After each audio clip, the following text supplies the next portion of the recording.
Private Benjamin was dying.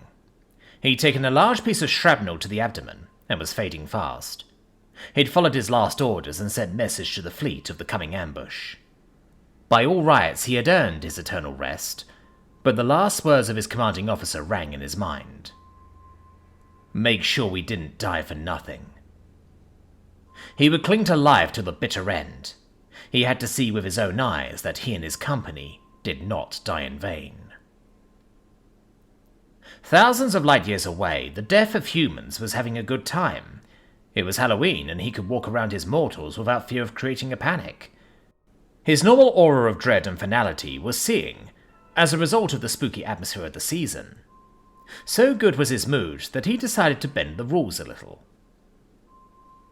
Entering Private Benjamin's family house, he looked at the old family table, carved literal centuries ago by his great-great-great-grandfather, a shelf full of pictures of him and his parents, a world's best dad mug he had made when he was 12, a silver locket with his baby teeth, his hands and feet print from the day he was born, and a myriad of other reminders of his short stay in this world.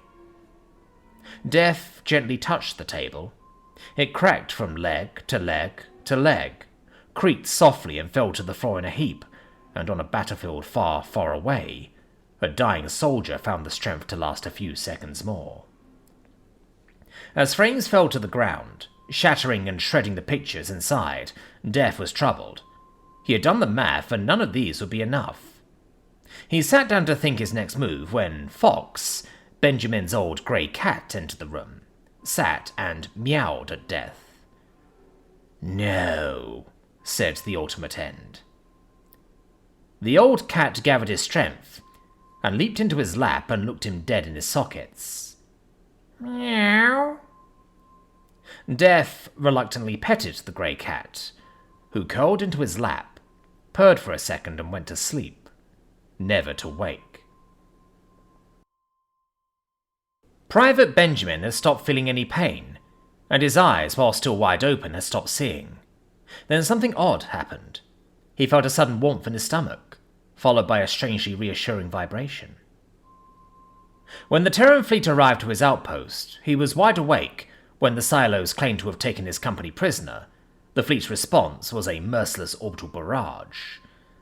As plasma lances began to rain on his position, Benjamin smiled. Mission accomplished. Days before news of his death reached Benjamin's hometown, people spoke of how his house was found by the neighbor who was taking care of it. The splintered table, the pictures shredded, a mug shattered, and his cat dead in his couch. Bad omens, they all concluded. Death would have normally been offended after hearing this, but he was busy peering beyond the veil. A young man was playing with a grey kitten, and they both knew they had all the time in the world.